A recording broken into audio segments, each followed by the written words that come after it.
I think Vermonters across the state, workers and businesses alike, are engaged and fired up about becoming the 5th state in the nation to guarantee a minimum amount of paid sick leave for all. You know, look, this is a no-brainer from my perspective. You shouldn't have to choose between whether you're going to work at a restaurant sick or because you can't afford to stay home. I think one of the finest conversations that I've had on the issue happened just last week. I was down at the Weston Priory in the mountains of central Vermont, and I'm washing and drying dishes with Brother Peter. And he said, "What are you going to do this next year?" And I said, "Well, we've finally, after a long time, we passed paid sick days out of the House. Now we've got to get it out of the Senate." And he just looked at me and said, "That's got to be vital for low-wage Vermonters, many of whom just can't afford to skip work in order to stay home, and they're making other people sick." And I thought, if a cloistered monk can really put this argument together in a way that makes sense, then, you know, that's just a symbol that resonates with people all across the spectrum. Why is it important? This is common sense. And as a Vermont business owner who does the right thing, like most Vermont employers, and I want to point out that most Vermont employers have common sense, and they don't want their employees coming to work in their restaurant or anywhere else if they're sick.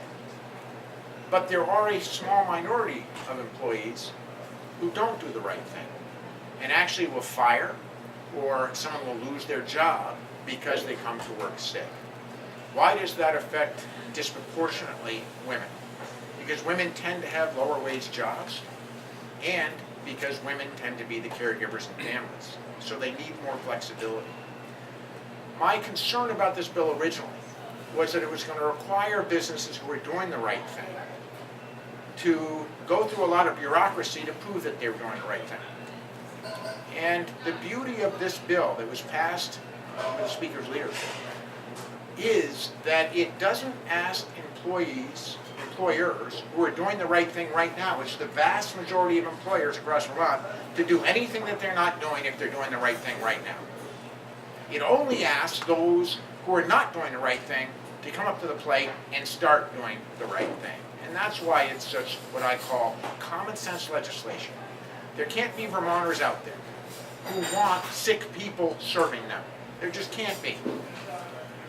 There can't be too many employees who want to be forced to go to work when they're really sick.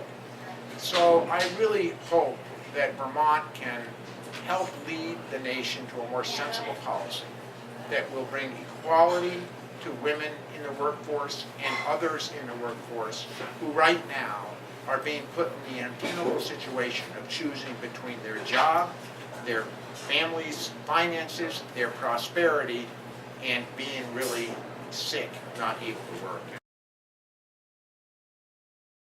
So I'm hoping that we can all as a group agree that what came out of the House is just fine, and we can fight to have it remain as it is. And so I'm proud to support this. I think that it's an incredibly important thing for us to support the workers of the state of Vermont. And I am very grateful to the people behind me for the work that they're going to do in the Senate this year to pass this. And I know the governor is looking forward to signing this bill before he leaves office 2016.